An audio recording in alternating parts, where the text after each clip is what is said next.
شروع اللہ کا نام لے کر جو بڑا مہربان نہایت رحم والا ہے۔ بھلا تم کو ڈھانپ لینے والی یعنی قیامت کا حال معلوم ہوا ہے؟ اس روز بہت سے چہرے یعنی لوگ ذلیل ہوں گے، سخت محنت کرنے والے تھکے ماندے دہکتی آگ میں داخل ہوں گے۔ ان کو ایک کھولتے ہوئے چشمے کا پانی پلایا جائے گا، ایک سخت خاردار جھاڑی کے سوا ان کے لیے کوئی کھانا نہیں ہوگا جو نہ مفید غذا بنے اور نہ بھوک میں کچھ کام آئے۔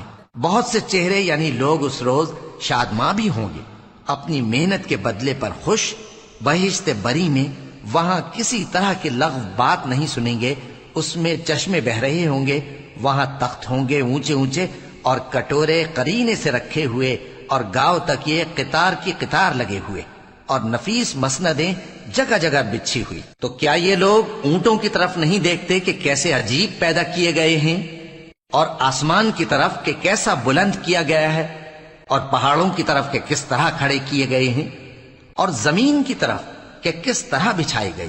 پس اے نبی صلی اللہ علیہ وآلہ وسلم، تم تو نصیحت کرتے رہو کہ تم نصیحت کرنے والے ہی ہو، تم ان پر داروغہ نہیں ہو۔